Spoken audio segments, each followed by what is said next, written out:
Terima kasih Bapa, karena waktu yang indah dalam kesempatan yang sungguh indah Tuhan buat bagi kehidupan kami. Kami sudah bersekutu, kami mau menaikkan segala pujian, penyembahan kehadirat Tuhan. Kami menaikkan puji-pujian kepadamu Bapa, dan kami percaya apa yang kami buat menyenangkan hati Tuhan. Menjadi dupa yang berbau harum di hadirat-Mu sore hari ini Tuhan. Dan kami percaya Engkau sungguh menyenangi pujian penyembahan kami. Bahkan kami sudah menaikkan pokok-pokok doa di hadirat Tuhan. Kami percaya di dalam nama Yesus doa kami sudah Tuhan sambut, sudah Tuhan dengar. Waktu yang ada Tuhan, kami sudah menyiapkan tanah hati kami yang terbaik. Rindu untuk ditaburi dengan benih-benih kebenaran firman Tuhan. Firman-Mu tiada yang baru Tuhan, tapi kami percaya setiap kali firman ditaburkan akan menjadi baru. Ada rema-rema baru dalam setiap kehidupan kami oleh kuasa Roh Kudus Tuhan. Dan memampukan kami untuk lebih lagi kuat di dalam Tuhan, dalam pengiringan kami kepada Tuhan. Urapi hamba-Mu yang bukan apa-apanya, bukan siapa-siapa tanpa Tuhan. Hikmat Allah menjadi bagian hamba-Mu yang terbatas ini Tuhan. Dan urapi setiap hati-hati kami, untuk kami sungguh-sungguh haus dan lapar akan kebenaran Tuhan. Sehingga berkat ibadah ini, berkat firman Tuhan menjadi bagian kami. Terima kasih Bapa, sekali lagi ampuni kami siapkan hati kami sambut firman Tuhan, kami berdoa hanya di dalam nama Tuhan kami, Yesus Kristus. Haleluya. Amin, puji Tuhan. Shalom. Selamat sore. Selamat bertemu Opa, ibu-ibu, bapak, adik-adik yang terkasih dalam Tuhan kita Yesus Kristus. Saya bersyukur kepada Tuhan karena saya percaya bahwa ini kesempatan dan anugerah Tuhan. Siapakah saya kalau hari ini saya bisa ada di hadapan Bapak Ibu? Persekutuan doa air hidup yang luar biasa. Saya terima kasih kepada pengurus persekutuan doa, Maina, dan tentunya semua yang ada di sini. Saya diberi kesempatan. Saya minta maaf karena baru kali ini saya mengiyakan untuk datang karena sudah ada juga jadwal pelayanan rutin. Jadi minggu ini yang kosong dan saya menyempatkan untuk datang. Tapi saya percaya bahwa kapanpun waktunya itu adalah kairosnya Tuhan. Amin. Bukan waktu kita yang merencanakan, yang menentukan, tapi itu waktu Tuhan. Puji Tuhan, nama saya kalau lengkapnya Marcelina Lydia Arif. Dipanggil Lydia, biasa lebih dikenal Lydia Kanariwu karena suami saya marganya Kanariwu. Saya asalnya dari Flores Timur, lebih tepatnya Adonara. Suami saya orang Chinese campuran Sabu. Mamanya Chinese, bapaknya orang Sabu. Tuhan buat sesuatu luar biasa dalam hidup saya. Saya mengenal suami saya ketika kami masih kuliah. Saya temannya kakak Jolis Yohana Adu. Kami seangkatan dan kalau saya kenal Maina dan persekutuan doa ini karena kakak Jolis. Karena kakak Jolis, waktu itu dia mengajak saya untuk ikut kegiatan retret di tahun 2003 waktu kami awal-awalnya jadi mahasiswa. Tempatnya di Batu Lesa, iya Batu Lesa. Itu akan jadi kesaksian saya sebentar. Suami saya satu dan satu untuk selamanya. Sesuai firman Tuhan. Dan Tuhan menganugerahkan 4 orang anak dalam pernikahan kami yang ke-15 tahun ini. Puji Tuhan. Anak pertama saya perempuan SMP kelas 3. 2, 3, 4 semuanya laki-laki. Saya bersyukur banyak laki-laki karena suami saya anak tunggal. Anak satu-satunya, laki-laki dan perempuan, tidak ada satu-satunya. Sehingga ketika kami dapat banyak laki-laki, puji Tuhan. Ya, yang berikut pelayanan kami tidak terlalu jauh dari sini. Pasti sering makan cucur di Oesau. Saya dari Oesau. Tuhan percayakan kami melayani sebuah jemaat di sana. Namanya GPDI Karmel Oesau. Jadi kami pelayanan kami di Gereja Pantekosta di Indonesia, tepatnya Jemaat Karmel Oesau yang tahun ini 55 tahun. Puji Tuhan. Kalau masih ada, masih berdiri, itu kemurahan Tuhan. Dan saya bulan lalu, bulan Juni, bertemu dengan Kakak Jolis di Rote. Ketika ada anak-anak gereja kami yang menikah di sana, dan kami suami istri diminta untuk menjadi Bapak saksi dan Mama saksi dari suami dan istri. Jadi kami ada di sana, ketemu dengan Kakak Jolis setelah 18 tahun. Jadi kami tamat itu 2006, saya duluan wisuda. Puji Tuhan, sebelum wisuda itu saya sudah dipercayakan Tuhan dapat pekerjaan di LSM. Sehingga ketika saya selesai wisuda itu, sebelum wisuda saya sudah kerja, sambil kerja berlanjut terus, sehingga Kak Jolis masih di kuliah, saya sudah duluan keluar. Sehingga kami benar-benar baru bertatap muka lagi tahun ini. Kita punya nomor kontak tapi hanya lewat WA saja, telepon dan sebagainya, baru ketemu kemarin. Dan setelah bertemu, dia kaget bertemu saya secara langsung, meskipun dia tahu bahwa saya sudah hamba Tuhan. Satu hal yang saya bilang kepada dia bahwa satu kesempatan yang lu masih ingat, Sonde, waktu lu ajak ikut retret pemuda. Oh iya, yang dengan apa, Kak Ina dong, iya.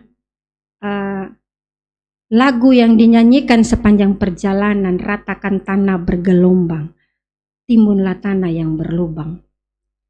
Perjalanan pergi pulang di mobil itu, anak-anak muda main gitar, nyanyi lagu itu, dan saya tidak bisa melupakan. Itu ref dari pujian itu selalu terngiang-ngiang di telinga, di hati dan pikiran saya. Saya tidak tahu apa maksud Tuhan. Tapi saya bilang dia bahwa itu menjadi awal saya akhirnya sampai di titik ini. Dan puji Tuhan, kita akan masuk dalam firman Tuhan. Dan sambil mendengarkan firman Tuhan, saya akan menceritakan lebih jauh perjalanan saya sampai menjadi seorang hamba Tuhan hari ini. Puji nama Tuhan, saya rindu kita melihat bersama-sama kembali dua ayat firman Tuhan. Matius 28 ayat 19 sampai ayatnya yang ke-20. Matius pasalnya yang ke-28, ayatnya yang ke-19 dan ayat yang ke-20. Saya akan baca untuk kita semua. Karena itu pergilah, jadikanlah semua bangsa muridku dan baptislah mereka dalam nama Bapa dan Anak dan Roh Kudus. Dan ajarlah mereka melakukan segala sesuatu yang telah kuperintahkan kepadamu. Dan ketahuilah, aku menyertai kamu senantiasa sampai kepada akhir zaman. Amin. Puji nama Tuhan. Saya percaya ini bukan firman Tuhan yang baru untuk kita semua sore hari ini. Persekutuan doa air hidup berjalan sekian lama tahun. Waktu saya sudah pulang ke Kupang dan Kakak Jolis bilang, saya cerita dan Kakak Ina bilang, mampirlah ke persekutuan doa air hidup, berbagilah berkat dengan kami di sana. Dan saya kaget, saya bilang, persekutuan doa itu masih ada. Iya, masih ada. Oh, luar biasa. Beri kemuliaan bagi Tuhan. Masih ada. Tapi katanya Oma sudah tidak ada. Kakak Ina melanjutkan, oh puji nama Tuhan, masih tetap setia di ladangnya Tuhan. Itu satu hal yang luar biasa. Bapak Ibu, saudara-saudariku yang terkasih di dalam Tuhan kita Yesus Kristus. Secara pandangan mata dunia, mungkin kita bukan apa-apa, kita bukan siapa-siapa. Tetapi kalau kita masih tetap ada di ladang Tuhan, percayalah janji Tuhan ya dan amin. Meskipun kita tidak berkelimpahan seperti orang-orang dunia, tetapi sebagaimana kaum Lewi yang Tuhan pilih untuk melayani Tuhan, Tuhan berkata bahwa mereka tidak akan mendapat milik pusakanya dalam pembagian ketika masuk ke tanah Kanaan. Tapi Tuhan bilang apa? Karena milik pusaka mereka adalah aku sendiri. Amin. Milik pusaka orang-orang yang setia melayani Tuhan. Tidak perlu hitung berapa hektar tanah, berapa banyak uang yang saudara punya, berapa bangunan mewah yang saudara punya, harta yang saudara simpan. Tapi engkau punya Allah. Engkau punya Allah. Dan dia setia, apapun yang terjadi, percayalah, dia beserta dengan kita. Firman Tuhan sore hari ini temanya saya beri untuk kita. Jadikan semua bangsa murid Kristus. Sesuai dengan tema firman Tuhan yang baru saja kita baca, jadikan semua bangsa murid Kristus. Saudara yang terkasih di dalam Tuhan kita Yesus Kristus, dari 2 ayat firman Tuhan ini ada 2 hal yang saya rindu kita remah bersama sore hari ini. Yang pertama, bahwa jadikan semua bangsa ini sesuai dengan ayat yang ke-18, itu adalah perintah Tuhan. Amin. Perintah Tuhan. Dan perintah Tuhan ini dimulai dari Tuhan memanggil saya dan saudara. Bagi saya, ketika pengalaman saya ikut retret waktu itu adalah panggilan saya. Saya lahir tahun 83, jadi tahun 2003 itu usia saya pas 20 tahun. Bulan Mei waktu itu. Saya lahir bulan Mei. Di usia yang ke-20 tahun, meskipun saya lahir besar dari keluarga yang notabene Kristen, saya baru merasakan dipanggil Tuhan ketika itu, saudara. Panggilan saudara dan saya mungkin berbeda. Saya dipanggil 20 tahun. Saudara mungkin dipanggil sejak sekolah minggu, saudara sudah merasa bahwa dipanggil Tuhan. Mungkin ada yang sudah usia pensiun setelah lepas dari semua pekerjaan dunia, baru menemukan bahwa Tuhan memanggilnya. Waktu, tempat, cara Tuhan, ataupun siapa yang Tuhan utus memanggil saya dan saudara tentu saja berbeda. Tetapi saya percaya sebagaimana firman Tuhan ini, bahwa ketika engkau merasa engkau dipanggil Tuhan, perintahnya jelas. Seperti tadi pokok doa kita, penginjilan, jadikan semua bangsa muridku. Saudara yang terkasih dalam Tuhan kita Yesus Kristus, ketika saya merasa bahwa saya dipanggil Tuhan, itu belum menjadi titik balik hidup saya untuk setia ikut Tuhan. Saya menjalani kehidupan sebagai orang Kristen biasa-biasa saja. Hari Minggu pergi gereja, kalau kelompok kami tugas untuk KOR, saya ikut latihan. Kalau ada doa-doa yang diwajibkan harus ikut, saya pergi ikut. Rasanya semuanya berjalan biasa-biasa saja. Meskipun saya merasa saya sudah dipanggil oleh Tuhan. Karena saya belum mengerti. Meskipun ratakan tanah bergelombang, timbunlah tanah yang berlubang. Untuk menjadi dasar iman yang teguh itu terus mengiang-ngiang. Tapi saya pun belum paham maksud Tuhan. Saudara yang terkasih, saya menyerahkan diri untuk dibaptis tahun 2009. 2003 saya merasa dipanggil, 2009 saya dibaptis, tetapi itu pun saya dibaptis, tapi saya belum sungguh-sungguh juga, saudara. Karena apa? Terus terang, karena suami saya Pantekosta, mamanya gembala, papanya gembala, dia anak tunggal. Kalau GPDI itu seperti Imam Harun dan anak-anaknya. Kalau orang tuanya sudah tidak ada atau sudah lanjut usia, turunnya ke anak-anak dan seterusnya. Jadi suami saya bilang begini, keluarga saya bilang, oh tidak bisa, harus berkat harus di gereja kami Katolik, pemberkatan harus di gereja kami, kalau tidak nanti ada ada konsekuensi yang harus orang tua hadapi dan sebagainya. Tetapi suami saya bersikeras bahwa saya lahir besar sebagai anak pendeta, anak gembala. Terus saya harus pergi berkat di gereja yang lain, itu rasanya bagaimana, tidak bisa. Dan saya minta waktu untuk bergumul dengan Tuhan. Mungkin mama-mama, bersaudara semua bisa lihat saya cukup cantik kan? Bercanda. Bahwa pilihan banyak. Ada yang bilang mau ikut saya dan sebagainya. Tapi saya tanya Tuhan. Orang-orang muda yang belum berkeluarga, angkat tangan coba. Oh, semua sudah berkeluarga. Oh, masih ada yang belum. Haleluya. Tanya Tuhan. Saya bergumul sungguh-sungguh dengan Tuhan dan saya tanya Tuhan. 1, 2, 3, Tuhan yang mana saya punya jodoh. Dan Tuhan, saya dapat mimpi, saya dan suami saya yang sekarang itu, kami memakai gaun pengantin tapi di awan-awan, saudara.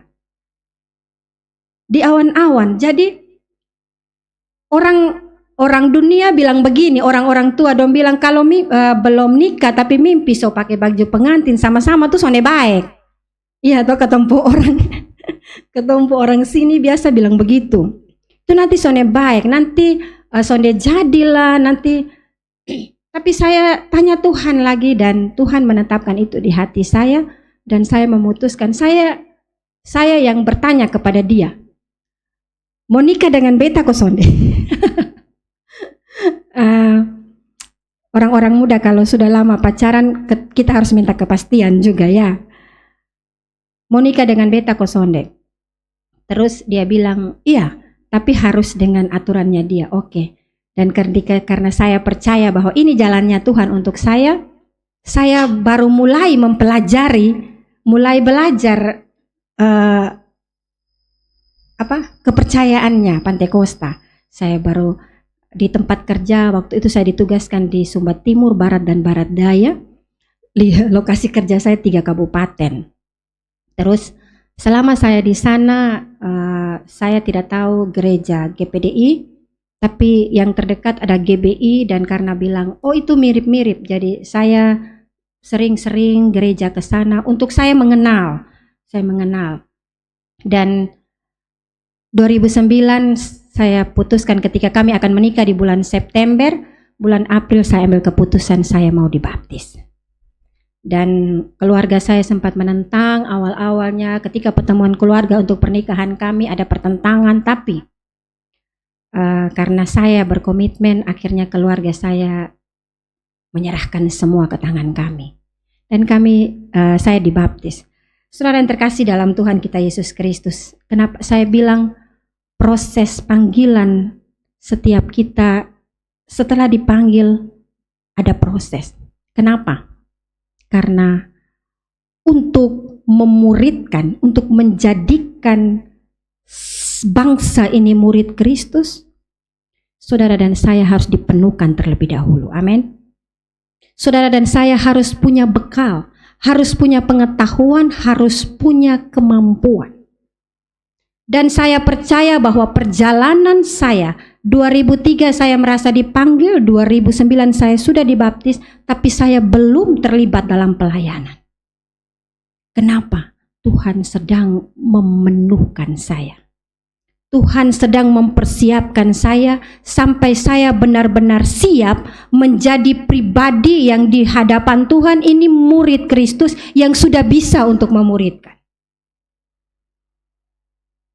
Saudara dan saya, proses panjang yang saya lewati, meskipun saya sudah menjadi menantu gembala, tapi suami saya pun belum menyerahkan diri sebagai hamba Tuhan. Dia kalau bersaksi, dia bilang dia seperti Yunus. Tuhan suruh ke Niniwe, dia lari ke Tarsis. Setiap hamba Tuhan yang datang ke rumah, panggil dia untuk mendoakan, karena mama punya anak hanya 1 orang, mama punya kerinduan, dia menyerahkan diri, pergi sekolah Alkitab, mengambil bagian dalam pelayanan. Dia bilang dia sudah main musik, dia sudah memimpin pemuda, dia sudah mengajar kor di gereja, itu cukup.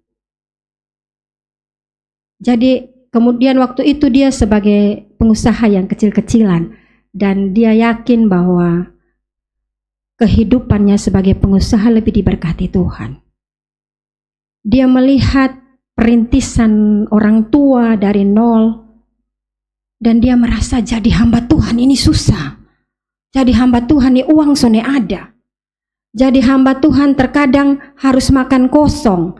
Jadi hamba Tuhan apalagi di daerah Osao di tahun-tahun 70-an, 60, 70-an, itu tahun-tahun yang sangat sukar. Dan dia mengalami itu.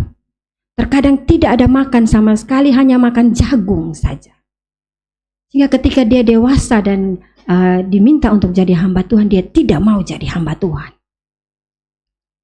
Singkat cerita, saudara terkasih dalam Tuhan kita Yesus Kristus, kami menikah, dan 2013 anak saya yang pertama, ketika 2 hari menjelang dia pas berusia 3 tahun, papanya, kami punya mobil hardtop tua, jadi pintunya itu besi, sangat kuat. Papanya pergi antar mama ibadah rumah tangga. Anak perempuan saya yang pertama ini ikut. Dia duduk di depan, tapi kemudian dia pindah ke belakang. Dalam perjalanan pulang setelah antar omanya, dia sandar ke pintu belakang, dan tiba-tiba pintu itu, biasanya itu pintu tidak bisa dibuka dari dalam, harus dibuka dari luar. Tetapi ya maksud dan rencana Tuhan, dia jatuh dari pintunya, tiba-tiba terbuka, dia jatuh langsung di tengah jalan, di aspal begini, dan ada mobil dari belakang. Jadi orang-orang yang melihat tuh langsung berteriak, anak jatuh, papanya langsung toleh ke belakang, anaknya sudah di tengah jalan, ada mobil dari belakang. Oh Tuhan, darah Yesus, dia berseru. Anak itu diangkat, ini picah di sini, semua darah, ini semua lecet. Hampir baru mau umur 3 tahun. Dan itu menjadi titik baliknya. Seorang dokter mengingatkan kepada dia bahwa Henley, Tuhan sedang berbicara dengan engkau. Mau tunggu lebih keras atau menyerah sekarang? Dan 2014 dia pergi sekolah Alkitab di Batu Malang, saudara. Dan sejak pulang itu, kemudian 2015-16 dia mengambil sekolah lanjutan, dan hari ini dia sudah menjadi gembala di GPD Karmel Osao. Tuhan luar biasa. Saudara yang terkasih dalam Tuhan kita Yesus Kristus, di dalam semua proses itu Tuhan juga mempersiapkan saya. Meskipun suami saya sudah sekolah Alkitab, saya juga masih ibu rumah tangga biasa. Saya masih seperti ibu-ibu yang lain. Ya, jam ibadah saya pergi ibadah, saya belum terbiasa dengan, meskipun di rumah selalu ada doa malam, pagi, tapi semuanya biasa-biasa saja untuk saya. Benar-benar biasa-biasa saja. Dan saya terus bertanya dengan Tuhan, setiap kali saya ingat lagu itu, saya berpikir, Tuhan, apakah ini jalan, hanya sampai di sini jalan saya sebagai istri seorang hamba Tuhan. Lalu tahun 2020 ketika masa pandemi COVID, karena kita sering online, akhirnya saya banyak menonton YouTube. Dan karena menonton YouTube, mendengarkan khotbah-khotbah yang ada lewat seorang hamba Tuhan yang di YouTube, saya kembali diteguhkan oleh Tuhan bahwa ini panggilan saya. Tetapi pesan penting bagi saya sore hari ini, saudara yang terkasih, dalam persiapan saya sejak 2003 di perkuliahan, tempat kerja, semuanya tidak berjalan baik-baik saja seperti apa yang saya inginkan. Papa saya sudah meninggal tahun 2000, mama saya hanya seorang penjahit. Setiap bulan saya hanya dapat 150.000 untuk saya kuliah. Rasanya tidak cukup. Dan saya jualan online. Saya bukan online, waktu itu belum ada. Saya jualan Oriflame, saya jualan Shopee Martin, keliling kompleks sore-sore, tawar ke ibu-ibu dan sebagainya untuk menambah biaya saya menyelesaikan kuliah saya. Untuk mencukupkan semua kebutuhan selama saya berkuliah. Semuanya terasa berat, saudara. Bahkan ketika tahun 2000 saya flashback semua kisah-kisah perjalanan saya, baru saya tahu bahwa semua kisah itu proses Tuhan mempersiapkan saya. Saudara, mungkin Tuhan hanya akan ketika memanggil saudara, Tuhan persiapkan 1 tahun, 2 tahun.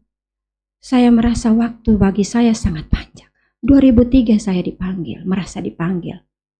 Saya baru sungguh-sungguh menyerah dan merasa sungguh-sungguh terpanggil dan masuk ladang Tuhan tahun 2021.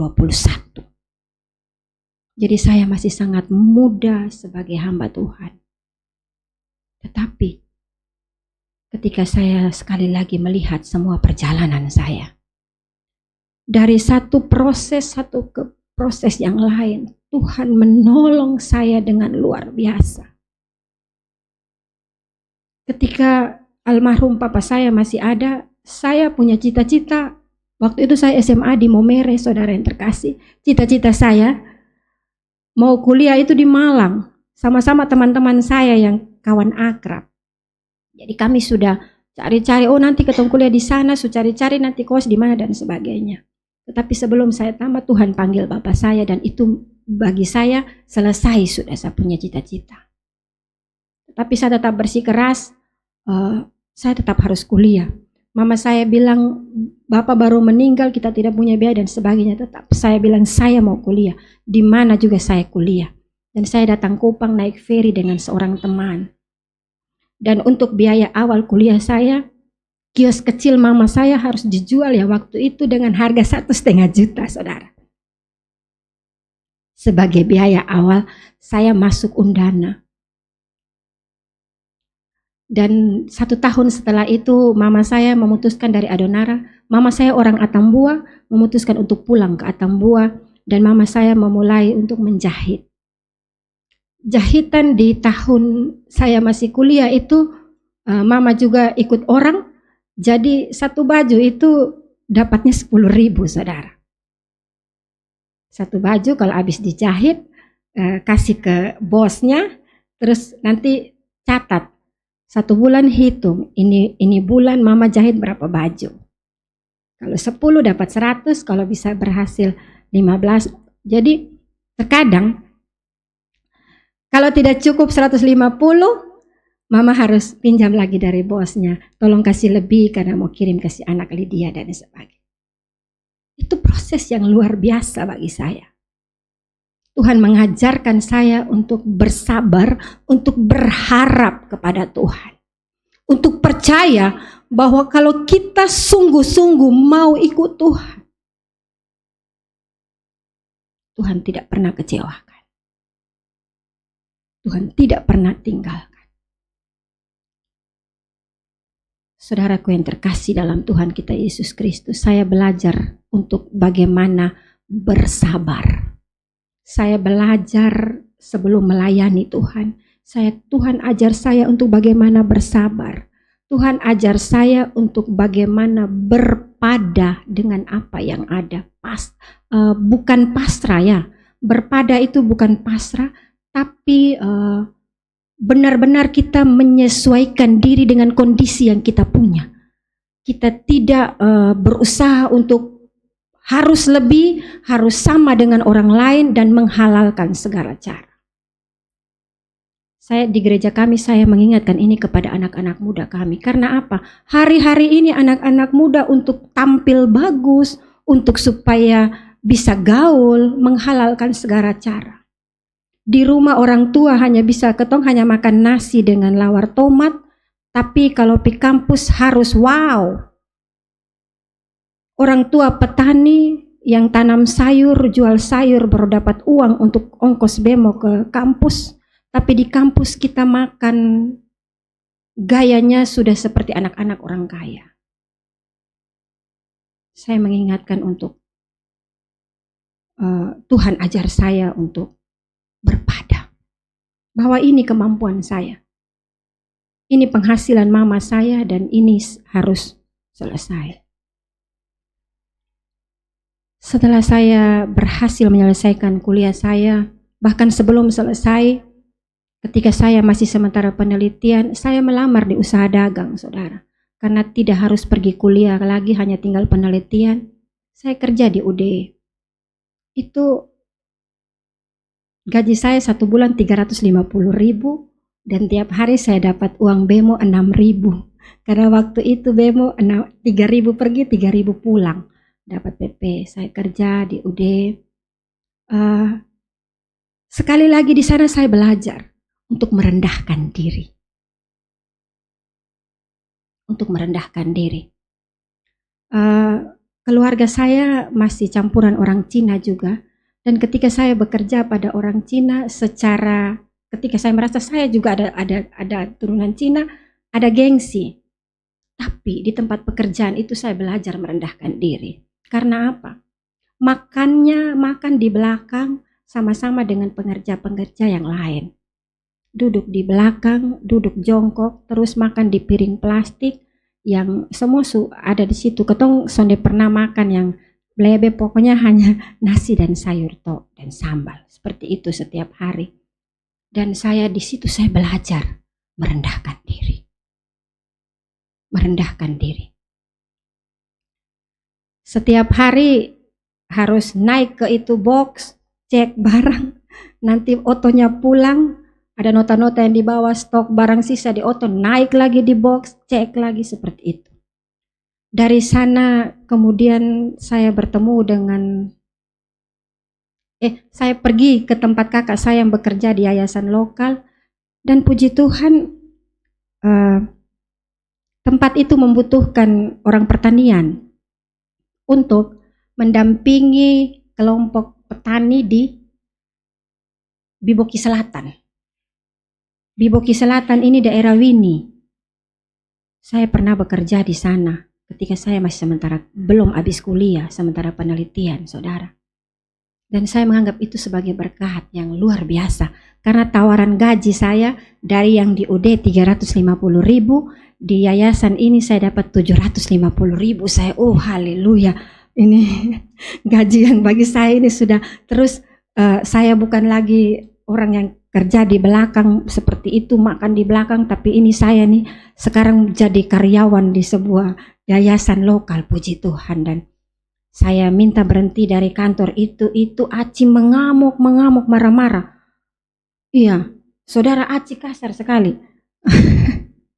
Kata-katanya pedis sekali didengar. Karena di situ peraturannya kalau mau berhenti 1 bulan sebelumnya berhenti. 1 bulan sebelum berhenti harus kasih tahu. Jadi mereka sudah persiapkan buka lamaran untuk orang baru. Nah, saya karena tiba-tiba dapat pekerjaan, saya pergi langsung sore mau pulang, saya kasih tahu bilang saya minta berhenti karena saya sudah tanda tangan kontrak di yayasan peduli lingkungan, ya spelling. Dan saudara Aci mengamuk. Tapi sekali lagi saya belajar untuk sapu dada. Itu semua didikan Tuhan. Itu semua persiapan Tuhan. Sampai di titik ini baru saya mengerti, saudara, bahwa semua hal yang pernah saya lewati, yang saya pikir itu menyakitkan hati saya, menyakitkan secara daging saya, itu tujuan Tuhan mengikis ego saya, merendahkan hati saya, karena Tuhan mau jadikan saya hamba yang berkenan di hadapan Tuhan. Amin. Untuk kita mau jadi orang yang bisa memuridkan orang, butuh persiapan. Kita harus penuh. Kita penuh dengan kesabaran, penuh dengan kerendahan hati, penuh dengan kasih. Baru kita bisa mengajak orang lain menjadi murid Kristus. Karena Yesus sendiri bilang apa? Belajarlah padaku karena aku lemah lembut. Jadi kalau kita belum bisa lemah lembut, agak sulit kita memuridkan. Amin. Dan saya baru tahu itu sekolahnya saya itu semua yang seperti itu, saudara.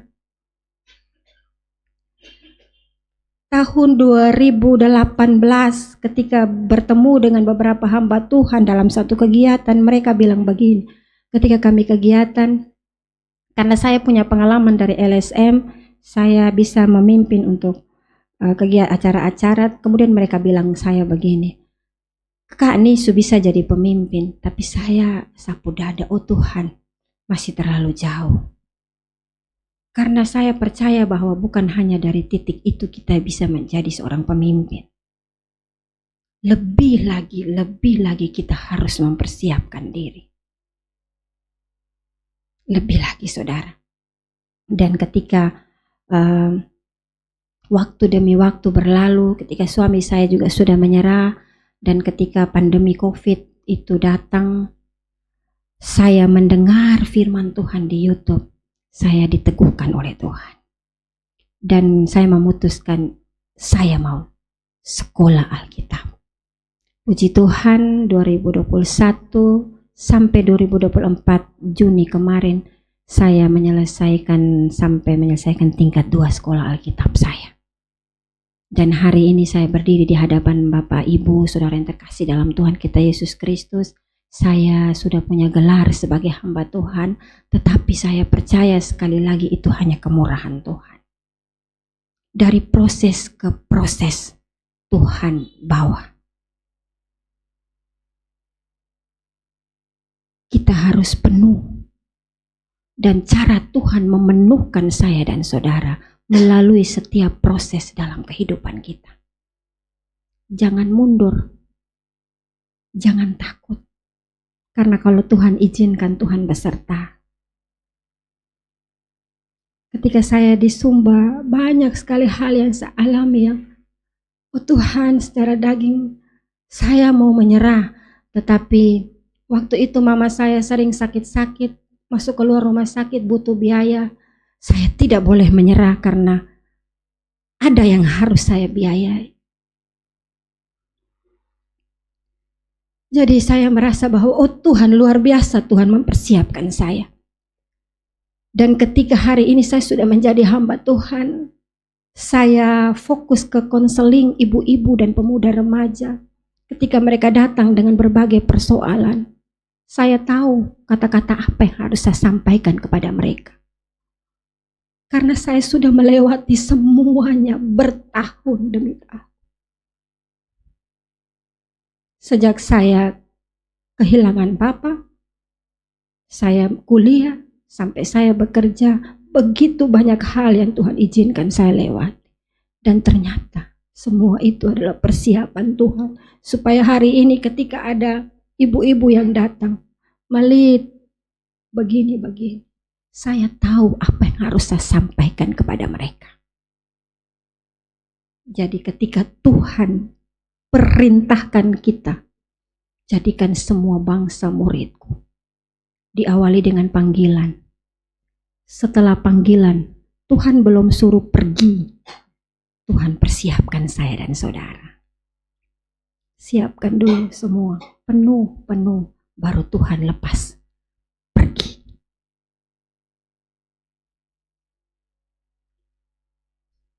Paulus berkata di dalam 1 Korintus 9 ayatnya yang ke-16 sampai ayatnya yang ke-23, saya baca untuk kita semua.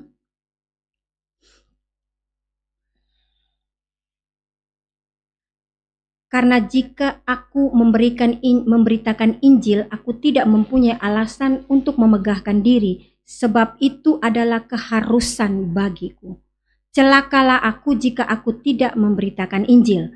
Kalau andai kata aku melakukannya menurut kehendakku sendiri, memang aku berhak menerima upah.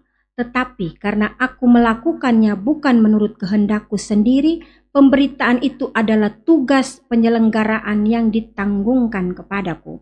Kalau demikian, apakah upahku? Upahku ialah ini, bahwa aku boleh memberitakan Injil tanpa upah dan bahwa aku tidak mempergunakan hakku sebagai pemberita Injil. Sungguh pun aku bebas terhadap semua orang. Aku menjadikan diriku hamba dari semua orang supaya aku memenangkan sebanyak mungkin orang. Demikianlah bagi orang Yahudi, aku menjadi seperti orang Yahudi supaya aku memenangkan orang-orang Yahudi.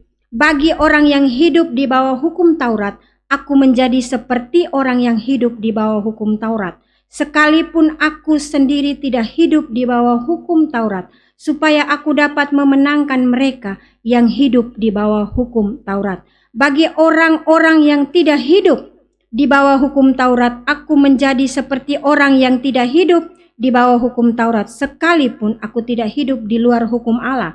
Karena aku hidup di bawah hukum Kristus, supaya aku dapat memenangkan mereka yang tidak hidup di bawah hukum Taurat. Bagi orang-orang yang lemah, aku menjadi seperti orang yang lemah, supaya aku dapat menyelamatkan mereka yang lemah. Bagi semua orang, aku telah menjadi segala-galanya, supaya sedapat mungkin memenangkan beberapa orang dari antara mereka. Segala sesuatu ini aku lakukan karena Injil, supaya aku mendapat bagian di dalamnya. Beberapa ayat ini menjelaskan kepada kita bahwa Paulus ingin setiap kita di dalam pelayanan, di dalam kita bekerja memberitakan Injil, menjadikan semua bangsa murid Kristus. Kita harus bisa mencari titik kesamaan. Dan saya percaya itu ada di air hidup. Amin. Kalau bisa bertahan hari ini karena Maina dan semua yang ada berhasil menemukan titik kesamaan. Yang kedua, tidak menjadi pribadi yang sok tahu. Dia begini, beta begini, oh nanti begini dan sebagainya. Tetapi lebih menjadi pribadi yang memberikan diri untuk mendengarkan. Yang ketiga, buat orang merasa bisa diterima. Saya juga percaya bahwa kita semua yang ada di sini tidak semua memiliki jabatan, tidak semua memiliki kehidupan ekonomi yang di atas. Mungkin ada yang merasa dia terlalu kecil, dia tidak bisa apa-apa. Tetapi saya percaya bahwa kita masih ada, itu pun karena saudara dapat menjadi pribadi yang bisa diterima dan bisa menerima. Ada kelompok-kelompok di luar sana, jauh dari sini. Mengkali sone dika-dika di Oebobojo. Labelnya rohani, persekutuan doa.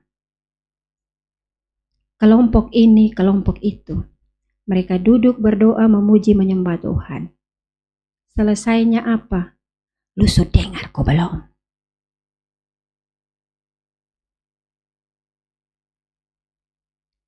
Ada yang ibu-ibu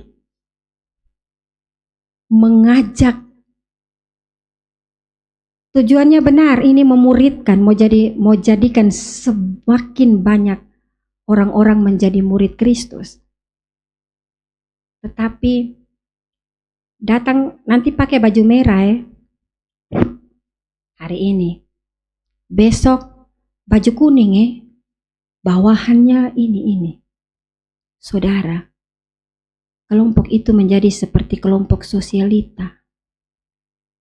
Kemudian ibu-ibu yang rindu mau datang, karena dong sonde punya, dong sonde bisa datang. Kita menjadi orang-orang yang bukan merangkul, menjadikan pribadi-pribadi yang bisa menerima, tetapi kita membuat kelompok kita eksklusif. Kembali kepada tema tadi, Tuhan mau kita menjadikan semua bangsa murid Kristus. Ini realita hari-hari ini. Anak-anak muda punya kelompok-kelompok, grup band dan sebagainya.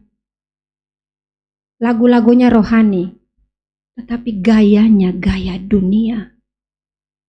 Katanya Son zaman lai yang jadul-jadul dong. Harus begini. Di persekutuan celana dong benang putus, kok kain kurang. Suami saya bilang, kayaknya kain kurang. KTP, ketat, tipis, pendek. Karena itu bilang supaya ketong bisa diterima. Diterima di hadapan manusia tapi tidak di hadapan Tuhan. Amin. Saudara bisa berkata bahwa Tuhan lihat hati, benar Tuhan lihat hati. Orang-orang muda ingat. Tuhan lihat hati, tetapi hamba-hamba Tuhan, laki-laki, perempuan, kita semua yang ada sore hari ini, kita semua orang-orang yang dipercaya Tuhan, kita semua hamba-hamba Tuhan, kita lihat dengan mata kita, amin. Dan yang kita lihat bukan hati, betul? Kita menciptakan syak, membuat orang tidak nyaman beribadah. Laki-laki kau lihat perempuan begitu, kemudian timbul pikiran-pikiran sonde baik. Itu realita hari-hari. Tapi Rasul Paulus tadi mengajarkan kepada kita. Jadikan komunitas kita komunitas yang bisa diterima dan menerima.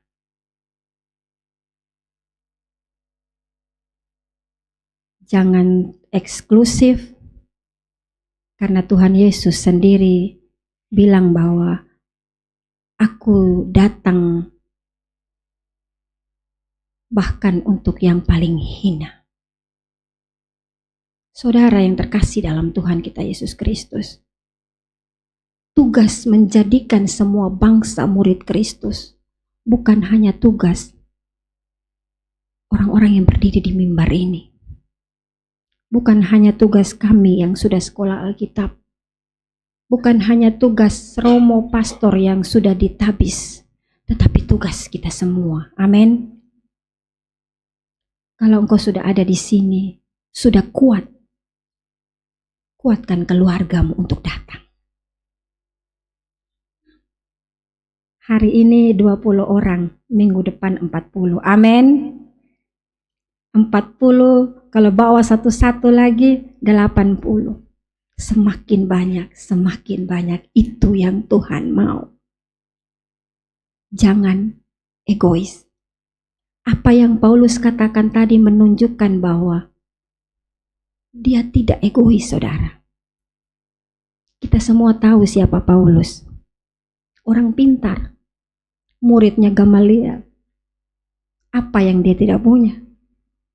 Tetapi ketika dia menjadi anak Tuhan, menjadi hamba Tuhan, dipanggil oleh Tuhan, dia melepaskan semua. Dia mengalah, dia ikut orang yang percaya Taurat, orang yang tidak percaya Taurat. Dia bilang orang yang lemah, dia ikut lemah supaya dia bisa memenangkan jiwa.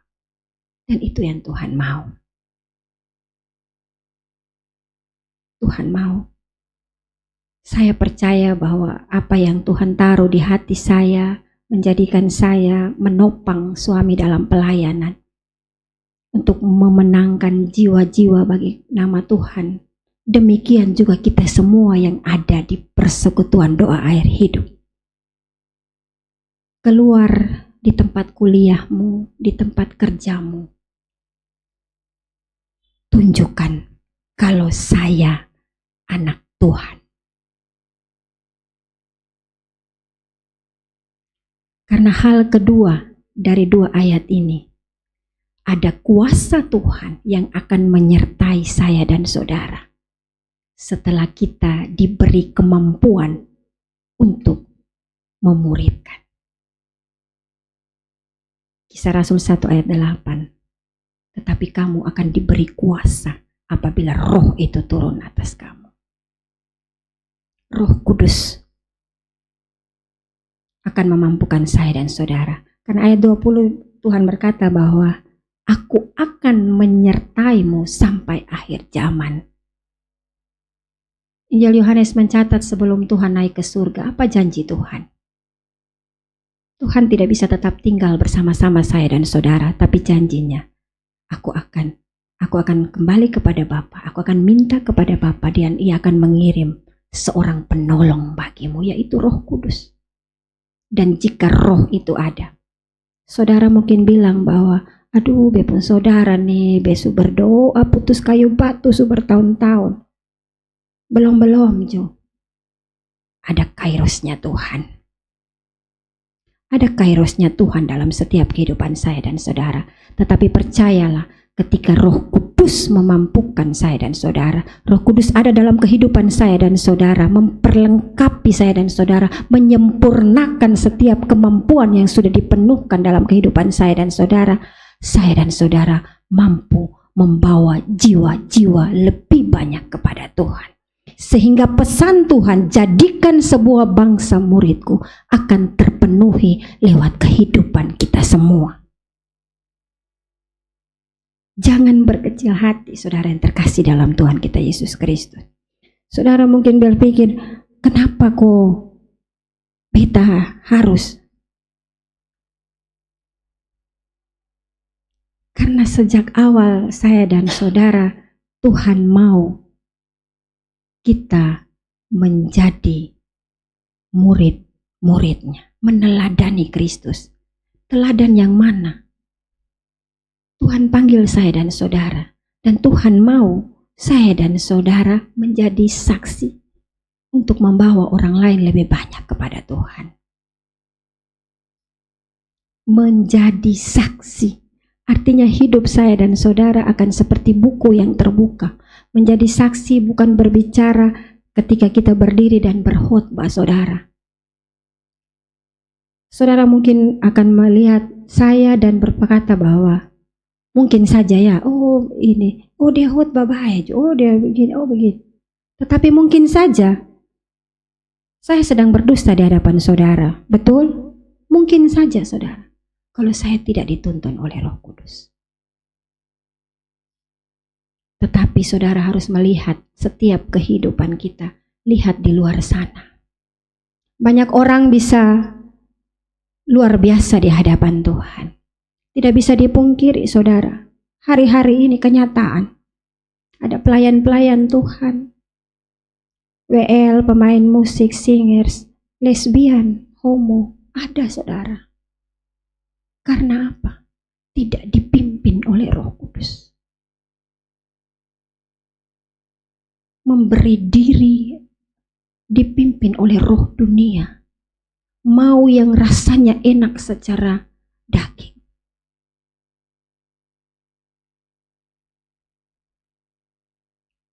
Tetapi saya dan saudara yang ada di sini sore hari ini, kita semua, Tuhan mau kita menjadi garam dan terang. Yesaya 60 ayat 1-3, saudara, saya baca untuk kita. Kemuliaan Sion yang akan datang, bangkitlah, menjadi teranglah sebab terangmu datang, dan kemuliaan Tuhan terbit atasmu. Bangkitlah, jadilah terang. Sebab sesungguhnya kegelapan menutupi bumi. Semua hal-hal yang tadi saya sampaikan, saudara yang terkasih dalam Tuhan kita Yesus Kristus, jangan menutup mata. Ini adalah Yesaya katakan di dalam Yesaya 60, kegelapan sedang menutupi dunia. Dan tugas saya dan saudara menjadi terang.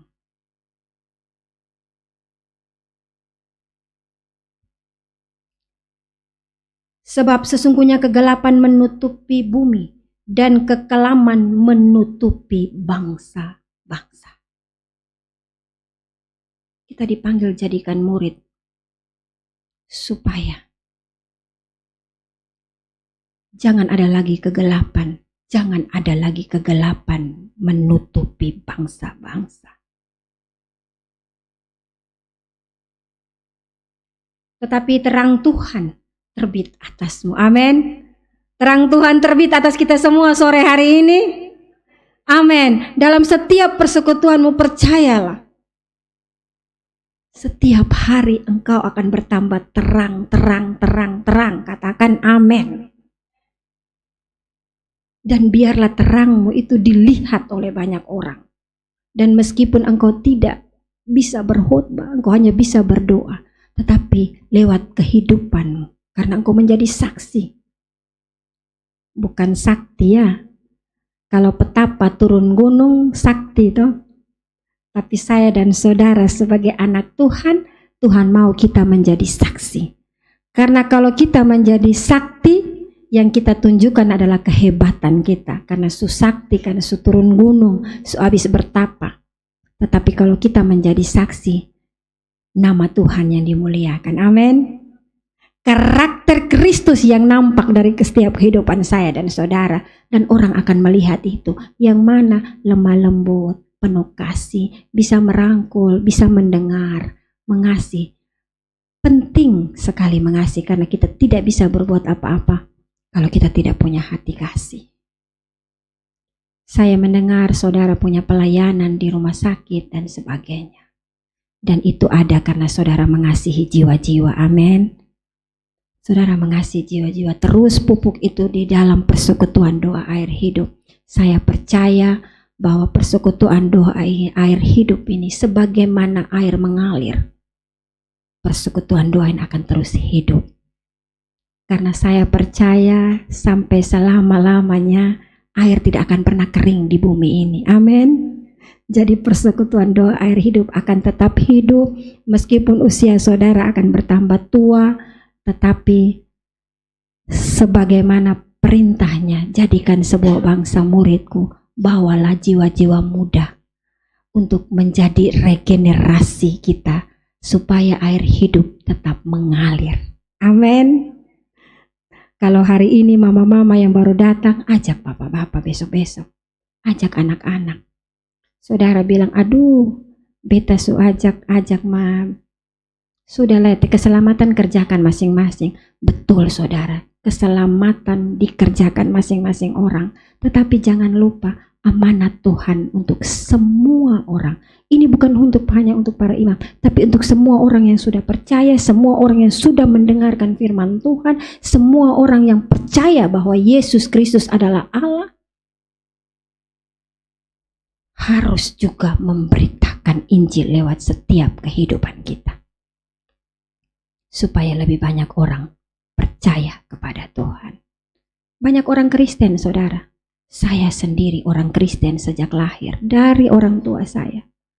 Tetapi saya baru sungguh-sungguh hidup dekat Tuhan setelah usia saya sudah lebih dari 30 tahun. Sehingga saya percaya bahwa masih banyak saudara-saudara kita di sekitar kita yang butuh dilawat oleh kita.